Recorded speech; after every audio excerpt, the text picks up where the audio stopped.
Événements des derniers jours, chapitre 13. L'appui de l'arrière-saison. L'œuvre de l'esprit est liée à l'appui. 659. Il vous donnera l'appui en son temps. Il vous enverra l'appui de la première et de l'arrière-saison. Joël 2, verset 33. En Orient, la première pluie tombe au moment des semailles. Elle est nécessaire afin que la semence puisse germer. Sous l'influence des pluies fertilisantes, les temps de repousse sortent du sol. La pluie de l'arrière-saison, qui tombe vers la fin de la saison, mûrit le grain et le prépare pour la moisson. Le Seigneur utilise ces phénomènes naturels pour illustrer l'œuvre de l'Esprit. 660. De même que la rosée et la pluie sont données d'abord pour permettre la germination de la semence, puis pour mûrir la moisson. Le Saint-Esprit est accordé pour mener à bonne fin, d'étape en étape, le processus de la croissance spirituelle. La maturation du grain symbolise l'achèvement de l'œuvre de la grâce de Dieu dans l'âme de tout croyant. Par la puissance du Saint-Esprit, l'image morale de Dieu doit être rendue parfaite dans le caractère. Nous sommes appelés à être transformés complètement à la ressemblance du Christ. 661. L'appui de l'arrière-saison qui mûrit la moisson du monde représente la grâce spirituelle qui prépare l'Église à la venue du Fils de l'homme. Mais à moins que la première pluie ne soit tombée, la semence demeurera sans vie. La jeune pousse verte ne se lèvera pas. Si les premières averses n'ont pas accompli leur œuvre, la pluie de l'arrière-saison ne peut amener aucune semence à la perfection. Deuxième partie. L'application historique à l'ensemble de l'Église, la première pluie lors de la Pentecôte en l'an 31. 662. Pour obéir à l'ordre du Christ, les disciples, attendaient à Jérusalem la promesse du Père, l'effusion du Saint-Esprit. Ils n'attendaient pas paresseusement. Le récit nous apprend qu'ils étaient continuellement dans le temple, louant et bénissant Dieu. Luc 24, verset 53. 663. Tandis que les disciples attendaient l'accomplissement de la promesse, ils humiliaient leur cœur dans la vraie repentance et ils confessaient leur incrédulité. Les disciples priaient avec une intense ferveur afin d'être rendus aptes à rencontrer les hommes et à prononcer quotidiennement les paroles qui conduiraient les pécheurs au Christ. Laissant de côté toutes leurs différences, tous leurs désirs de domination, ils se rapprochèrent les uns des autres dans l'amitié chrétienne. 664. C'est après que les disciples furent parvenus à l'unité parfaite, lorsqu'ils ne briguaient plus la première place, que le Saint-Esprit leur fut accordé. 665. L'effusion du Saint-Esprit au jour des apôtres était le commencement de la première pluie, et le résultat en fut glorieux. Jusqu'à la fin des temps, la présence du Saint-Esprit accompagnera la véritable Église. Troisième partie. Les conséquences de la première pluie à la Pentecôte. 666. Sous l'influence de l'Esprit, des paroles de repentance et de confession se mêlaient au chant de reconnaissance pour le pardon des péchés.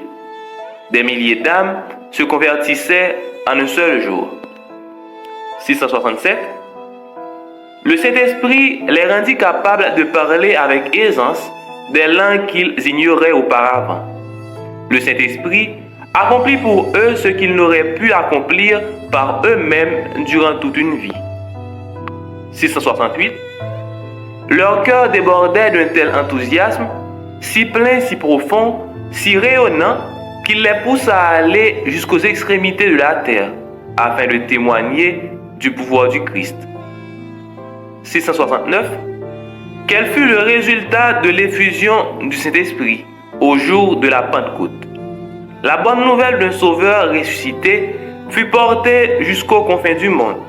L'Église vit des convertis venir de tous les horizons. Ceux qui avaient apostasié se reconvertissaient. L'ambition des croyants était de révéler le caractère du Christ et de contribuer à l'extension de son royaume. Quatrième partie. La promesse de l'appui de l'arrière-saison. 670. L'effusion de l'Esprit au jour des apôtres était la première pluie, et le résultat en fut glorieux. Mais la pluie de l'arrière-saison sera encore plus abondante. 671. Vers la fin de la moisson terrestre, un don spécial de la grâce spirituelle est promis pour préparer l'Église à la venue du Fils de l'homme. Cette effusion de l'Esprit est comparée à la pluie de l'arrière-saison. 672. Avant que les jugements de Dieu ne visitent notre terre, il se manifestera parmi le peuple du Seigneur un tel réveil de la sainteté primitive qu'on n'en aura jamais vu de semblable depuis les temps apostoliques. L'Esprit et la puissance de Dieu seront répandus sur ses enfants. 673. L'œuvre accomplie sera semblable à celle de la Pentecôte, de même que la première pluie a été donnée par l'effusion de l'Esprit qui a marqué les débuts de l'histoire de l'Évangile, afin de faire lever la précieuse semence. Ainsi, la pluie de l'arrière-saison sera déversée à la fin de cette histoire pour faire mûrir la moisson. Cinquième partie. La pluie de l'arrière-saison provoquera le grand cri. 674.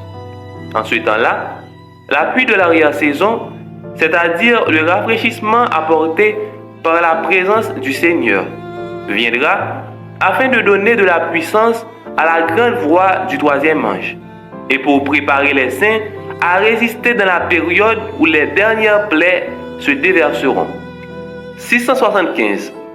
J'entendis ceux qui portaient l'armure prononcer la vérité avec une grande puissance. Elle avait beaucoup d'effets. Je demandais ce qui avait opéré ce changement. Un ange répondit: c'est la pluie de l'arrière-saison, le rafraîchissement apporté par la présence de Dieu, le grand cri du troisième ange. B. Application personnelle aux chrétiens individuels. Sixième partie. La première pluie produit la conversion. La pluie de l'arrière-saison développe un caractère comparable à celui du Christ. 676. Tout notre avenir chrétien dépend de ce qui nous donne la force du premier départ. Les bénédictions de la première pluie nous sont utiles jusqu'à la fin, tandis que nous rechercherons Dieu pour obtenir le Saint-Esprit. Il provoquera en nous la douceur, l'humilité de l'esprit, le sentiment de notre dépendance à l'égard de Dieu pour recevoir l'appui de l'arrière-saison, qui rend parfait. 677. Le Saint-Esprit cherche à habiter en chaque âme. S'il est accueilli comme un invité honoré, ceux qui le recevront seront rendus parfaits en Christ. La bonne œuvre commencée sera achevée. Les pensées saintes, les affections célestes, les actions semblables à celles du Christ remplaceront les pensées impures, les sentiments pervers et les actes de rébellion. 678. Même si nous avons reçu une certaine mesure de l'Esprit de Dieu, par la prière et la foi, nous devons continuellement rechercher une plus large portion de l'Esprit. Nous ne devrons jamais cesser nos efforts en ce sens. Si nous ne progressons pas, si nous ne mettons pas en condition de recevoir la première pluie et celle de l'arrière-saison, nous perdrons nos âmes. Et c'est à nous que la responsabilité en incombera. 679. Les convocations de l'Église, comme les camps meetings ou les rassemblements à l'Église locale, et toutes les occasions où s'effectue un travail personnel en faveur des âmes, sont autant de rendez-vous de Dieu où nous est donné l'opportunité de recevoir l'appui de la première saison et celle de l'arrière-saison. 680. Lorsque la voie sera préparée pour l'Esprit de Dieu, la bénédiction viendra. Satan ne peut pas plus empêcher la pluie de bénédiction de descendre des cieux sur le peuple de Dieu, qu'il ne peut fermer les fenêtres du ciel pour empêcher la pluie de tomber sur la terre. 7e partie. Nous devrions prier avec ferveur pour demander l'effusion du Saint-Esprit. 681. Nous devrions prier pour l'effusion du Saint-Esprit avec autant de ferveur que les apôtres l'ont fait au jour de la Pentecôte. S'ils en avaient besoin en ce temps-là, à combien plus forte raison en avons-nous besoin aujourd'hui? 682. La descente du Saint-Esprit sur l'Église est considérée comme encore à venir, mais c'est le privilège de l'Église que de la recevoir dès maintenant. Recherchez-la, priez pour elle, croyez en elle. Nous devons la recevoir et les cieux attendent de nous la donner. 683. La mesure du Saint-Esprit qui nous sera accordée sera proportionnelle à celle de notre désir et de notre foi, et de l'usage que nous ferons de la lumière et de la connaissance qui nous seront données.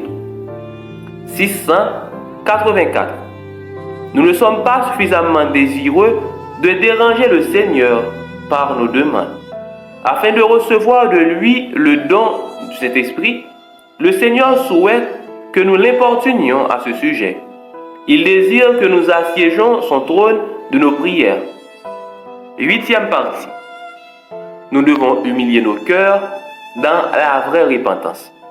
685. Un réveil de la véritable piété parmi nous est le plus grand et le plus urgent de tous nos besoins. Rechercher cette piété devrait être notre premier travail. Nous devons fournir un effort persévérant pour obtenir la bénédiction du Seigneur. Non que Dieu ne veuille nous accorder ces bénédictions, mais parce que nous ne sommes pas préparés à les recevoir. Notre Père des cieux est plus désireux de donner le Saint-Esprit à ceux qui le lui demandent que les parents terrestres ne le sont de donner de bonnes choses à leurs enfants. Mais il nous incombe par la confession, l'humiliation, la repentance et la prière fervente de remplir les conditions que Dieu requiert pour nous accorder la bénédiction qu'il nous a promise. Un réveil ne peut être espéré que comme une réponse à la prière. 686. Je vous annonce qu'il devrait y avoir un complet réveil parmi nous. Le corps pastoral doit se convertir. Des confessions, la repentance, des conversions sont nécessaires. Beaucoup de ceux qui prêchent la parole ont besoin de la grâce transformatrice de Dieu dans leur cœur. Ils ne devraient tolérer aucun obstacle à l'œuvre qui est à accomplir avant qu'il ne soit trop tard pour toujours. 9e partie. La réforme doit accompagner le réveil. 687. Un réveil et une réforme doivent prendre place sous la direction du Saint-Esprit. Le réveil et la réforme sont deux choses différentes. Le réveil implique un renouveau de la vie spirituelle, une dynamisation des puissances de l'esprit et du cœur, une résurrection qui libère de la mort spirituelle. La réforme implique de son côté une réorganisation, un changement dans les idées et les théories, les habitudes et les pratiques. La réforme ne portera pas le bon fruit de justice à moins d'être étroitement associée à un réveil de l'esprit. Le réveil et la réforme ont chacun leur rôle à remplir, mais ils doivent marcher de pair dans cette œuvre. 10e partie. Nous devons renoncer aux rivalités, et aux dissensions. 688. Lorsque les ouvriers auront le Christ constamment dans leur cœur, lorsqu'ils auront renoncé à tout égoïsme, lorsqu'ils ne seront animés d'aucun sentiment de rivalité, lorsqu'ils ne se laisseront aller à aucune manœuvre dominatrice, lorsque l'unité existera véritablement, lorsqu'ils se sanctifieront de sorte que l'amour fraternel sera évident et ressenti de tous. Alors, les ondées de la grâce du Saint-Esprit descendront sur eux aussi sûrement que la promesse de Dieu ne manque jamais de s'accomplir à tous égards. Mais lorsque le travail des autres est déprécié par des ouvriers qui veulent mettre en évidence leur propre supériorité, ils prouvent que leurs œuvres n'est pas de bons adroits. Dieu ne peut les bénir. 689.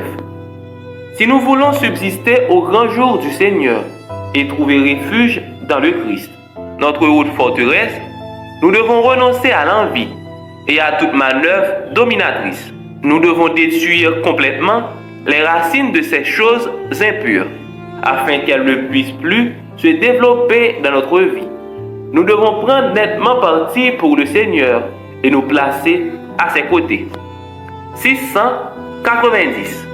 Que les chrétiens abandonnent tout esprit de dissension et se donnent à Dieu pour le salut de ceux qui perdent.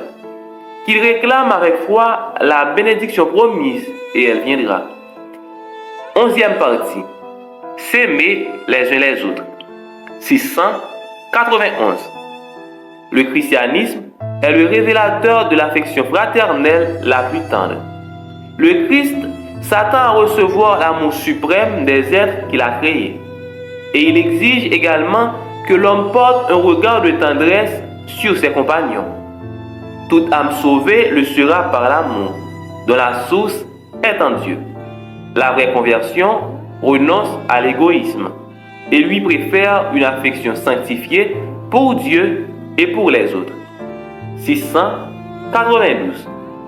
Les qualités que Dieu apprécie le plus sont la charité et la pureté. Ces qualités devraient être particulièrement recherchées par chaque chrétien. 693. Le plus puissant argument en faveur de l'Évangile, c'est un chrétien aimant et aimable. 12e partie. Un renoncement total est requis.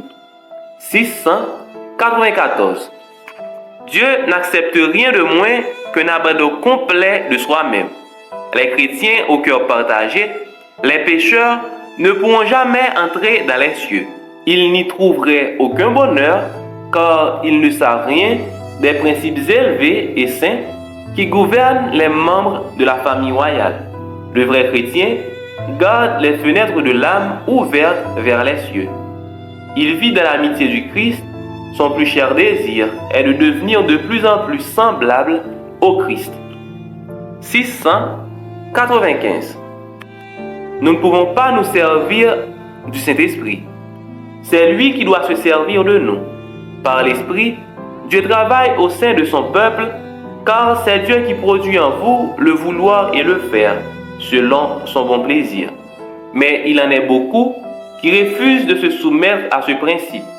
Ils veulent garder leur autonomie, c'est pourquoi ils ne reçoivent pas le don céleste. C'est seulement à ceux qui espèrent humblement en Dieu, qui recherchent son conseil et sa grâce, que l'Esprit est donné. 13e partie. Préparer la voie pour la pluie de l'arrière-saison. 696. J'ai vu que personne ne pouvait prendre part au rafraîchissement, à moins d'avoir obtenu la victoire sur chaque défaut, sur l'orgueil, l'égoïsme, l'amour du monde et sur chaque mauvaise parole et chaque mauvaise action. Nous devrions donc nous rapprocher de plus en plus près du Seigneur et chercher avec ferveur la préparation nécessaire qui nous permettra de rester debout dans la bataille au jour du Seigneur. 697. Nous devons remédier à nos défauts de caractère et purifier le temple de l'âme de toute souillure. Alors, la pluie de l'arrière-saison tombera sur nous, tout comme la première pluie est tombée sur les disciples au jour de la Pentecôte. 698. Il n'est rien que Satan redoute autant que l'action du peuple de Dieu qui prépare la voie en ôtant tout obstacle, en sorte que le Seigneur puisse déverser son esprit sur l'Église languissante. On peut résister à chaque tentation, chaque influence néfaste, qu'elle soit notoire ou secrète, ni par la puissance, ni par la force, mais c'est par mon esprit, dit l'Éternel des armées. Zacharie 4, verset 6.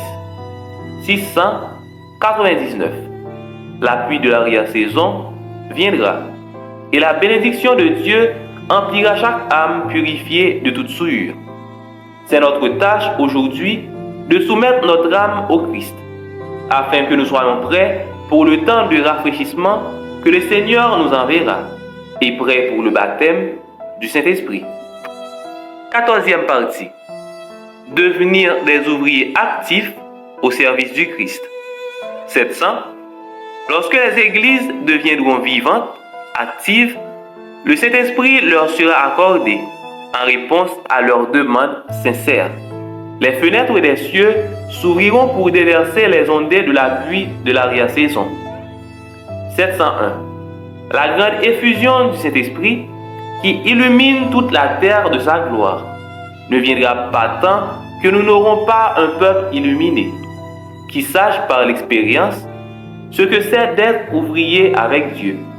Lorsque nous aurons une entière consécration au service du Christ accompli de tout notre cœur, Dieu reconnaîtra ce fait par une effusion sans mesure de son esprit. Mais cela ne se produira jamais tant que la plus grande partie de l'Église ne travaille pas avec Dieu. 702. Lorsqu'on ne pourra plus accuser l'Église d'indolence et de paresse, l'Esprit du Seigneur se manifestera gracieusement. Le pouvoir divin sera révélé.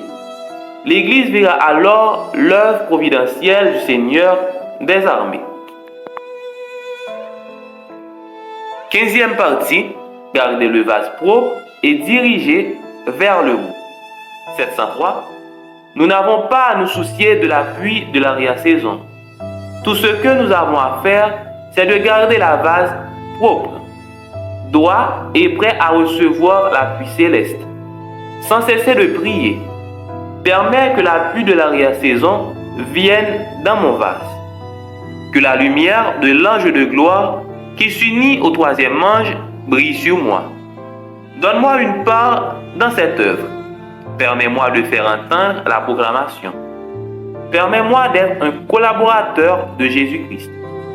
Si vous cherchez Dieu ainsi, laissez-moi vous dire qu'il vous dirigera sans cesse et vous donnera sa grâce. 704. La réponse pourrait venir d'un seul coup, avec une rapidité soudaine et une puissance débordante. Mais elle pourrait aussi être retardée pendant des jours et des semaines. Et notre foi être ainsi mise à l'épreuve. Mais Dieu sait comment et quand répondre à notre prière. C'est à nous qu'il incombe de nous mettre en relation avec le canal divin. Dieu est responsable de sa part de l'œuvre. Il est fidèle, celui qui a fait la promesse. La grande affaire qui nous concerne, c'est l'unité du cœur et de l'esprit, laissant de côté tout sentiment envieux et toute malice. Et comme d'humbles suppliants, c'est à nous de veiller et d'attendre. Jésus, notre représentant et notre chef, est prêt à faire pour nous ce qu'il a fait pour ceux qui priaient et veillaient au jour de la Pentecôte. 705. Je n'ai reçu aucune révélation particulière concernant le moment où se produira l'effusion du Saint-Esprit, où l'ange puissant descendra des cieux pour s'unir au troisième ange à la fin de l'œuvre en faveur de notre monde. Mon message, que notre unique sauvegarde consiste à être prêt pour le rafraîchissement céleste, en gardant nos lampes prêtes et allumées. 16e partie. Tous ne recevront pas la pluie de l'arrière-saison. 706. Il m'a été montré que si le peuple de Dieu ne fait pas d'effort par lui-même, mais attend le rafraîchissement spirituel pour qu'il vienne sur lui, enlève ses défauts et corrige ses erreurs. S'il attend passivement d'être ainsi purifié des souillures de la chair et de l'esprit, et rendu propre à s'engager pour le cri du troisième ange, il sera trouvé léger. 707. Espérons-nous voir l'Église tout entière réveillée? Ce temps ne viendra jamais. Il y a dans l'Église des personnes inconverties qui ne s'uniront pas à des prières ferventes et efficaces. Nous devons entrer dans l'œuvre individuellement, nous devons prier davantage et moins parler. 708. Nous pouvons être assurés que lorsque le Saint-Esprit sera donné, ceux qui n'ont pas su recevoir et apprécier la première pluie ne verront ni comprendront la valeur de la pluie de l'arrière-saison. 709. Ceux qui mettent leur vie en accord avec la lumière qu'ils ont connue recevront seuls une plus grande lumière, à moins que nous ne progressions chaque jour dans la mise en pratique des vertus chrétiennes actives. Nous ne saurons pas reconnaître les manifestations du Saint-Esprit dans la pluie de l'arrière-saison. Il descendra peut-être dans le cœur de tous ceux qui nous entourent, sans que nous le discernions ou que nous le recevions nous-mêmes. 710. Ceux qui n'accomplissent aucun effort décisif, mais attendent simplement que le Saint-Esprit les pousse à l'action, périront dans l'obscurité. Vous ne devez pas rester ainsi immobile et sans rien faire dans l'œuvre de Dieu. Amen.